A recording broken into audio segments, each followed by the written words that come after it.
and welcome back to A Better World. This is your host, Mitchell J. Rabin, and I'm very glad you're joining us again today.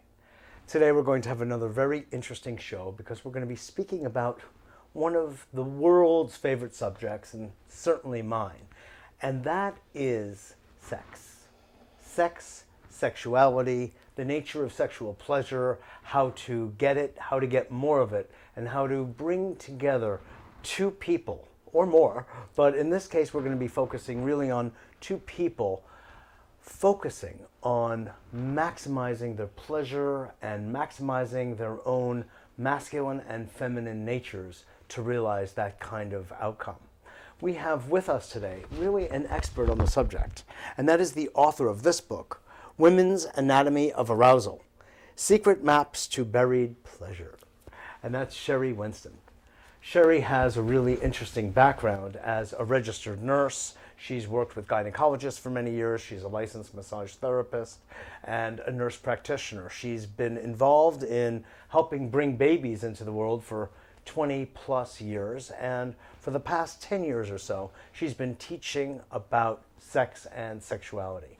And in fact, not to mention the great pleasure of such a subject, it's so needed for people to kind of get clear and apprised, educated about this subject that is so deeply important to us all, and yet something that in different ways we all sort of shy away from and tiptoe around because it's so charged and important a subject. So on that note, Sheri, welcome to the show. Welcome. It's such a pleasure to be here. I'm so glad. As I was saying, sex is really the core. As I was saying to you before, biology is one of my favorite subjects, and right along with it are peace and love. Now, I was thinking about it. What is the hub of the wheel of all of those things? To create peace in the world, if people have a powerful, beautiful, satisfying sexual relationship, the hormones in the body bring them to a state of peace, right? Absolutely. If they want love, they ought to learn how to make love and all the caring that involves with the other person. And then they learn to be selfless. And, right? It's like the whole lesson of life is sort of like right there, the whole nexus. Well, I think sex pretty much is the energy that makes the world go around. Most life on Earth, complicated life, multicellular life, reproduces sexually. Asexual reproduction was good for a bunch of billion years if you want to make single-cell creatures. Yes. But once you want to get more complex, you need sex. Exactly. And so we've gone beyond the asexual, monocellular level. Fun. Exactly. So once you recognize that sex is the manifestation of the life force, then you understand that it's an integral part of who we are and what life is. And when you connect to your sexuality, not as something separate, not as an activity that goes on behind a locked bedroom door. Yeah, with the lights off, perhaps. But as, God forbid. But as part of who you are, as part of your core nature, that's part of everything. That's a whole different relationship to your sexuality. And that's what I believe.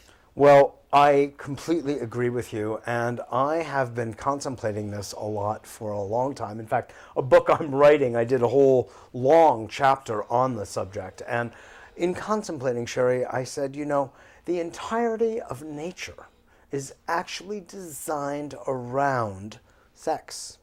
And it sounds like, who didn't know that? But when you really sit back and holistically contemplate that reality, and say, my God, this thing that we do behind a closed door with the light out, under the covers maybe, is like the true splendor of all of nature's and creation. It's like, what are we doing? Bring it out and celebrate and honor and sacralize this magnificent way of being. I'm with you completely on this. I think that because it's such a powerful force, I think of it as sort of number 2 on the hit parade. Number 1 is personal survival. I must survive. Number 2 is reproduction. How does that song go? I will survive. That's number 1. You're reminding me. But after that, it's all about love and sex. It's all about sex. It's all about reproduction. And that energy, that drive is so powerful, we can't suppress it. cultures have tried. We've got 2,000 years of Western culture that has tried really hard to suppress our sexuality, to repress it and keep it contained and separate it from the sacred, separate it from the rest of our lives, and separate us from our own sexuality, and it doesn't work. And in fact, you were talking about peace and love. I actually believe all violence of every form is twisted sexual energy.